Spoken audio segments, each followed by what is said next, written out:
कहानी है गांव बिजोरा की। एक ऐसा गांव जहां की जिंदगी बहुत धीमी थी पर सुकून था। यहाँ लोग दिन भर अपने खेतों में काम करते और रात को चैन से सोते थे। गांव का अधेड़ उम्र का हरिप्रसाद, जिसे सब काका कहकर बुलाते थे, सुबह खेत जाने की तैयारी कर रहा था। अरे सावित्री, मेरी लाठी कहाँ रख दी? रोज मुझे अलग अलग जगह पर मिलती है। अजी और कहाँ होगी, पड़ी होगी यहीं कहीं, देख लीजिए। चलो छोड़ो, आज बिन लाठी के ही चला जाता हूँ। तभी हरिप्रसाद को कोई आवाज लगाता है। अरे काका, चलिए आज खेत नहीं जाएंगे क्या? अरे लो देखो, रमेश भी आ गया। अरे आया रमेश, वही रुक।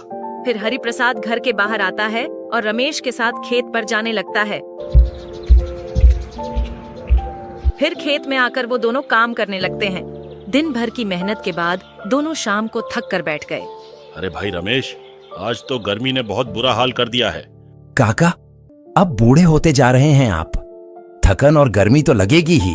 अरे क्या बात करता है तू? अभी भी तुझ जैसे दो को मैं अकेला काफी हूँ। गांव की जिंदगी सादगी से भरी थी, बिना किसी चिंता के, बिना किसी डर के। लेकिन उसी रात बिजोरा गांव की नींद टूटने वाली थी। रात के सन्नाटे में किसान हरिया के घर के ऊपर कुछ अजीब सी आवाज गूंजी, जैसे कोई छत पर दौड़ गया हो।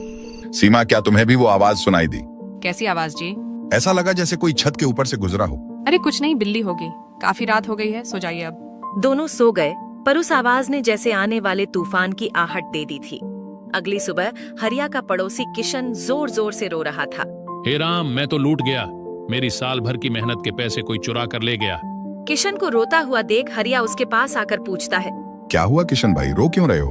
कल ही बाजार से फसल बेच कर आया था, सारी जमा पूंजी चुरा कर ले गया कोई। अरे नहीं, ये तो बहुत बुरा हुआ। मुझे रात ही शक हो रहा था, न जाने कैसी अजीब सी आवाजें आ रही थी। बिजोरा गांव में पहली बार चोरी हुई थी। वो गई बिना किसी हलचल और सबूत के। गांव वाले सुबह से ही डर के साए में जीने लगे थे।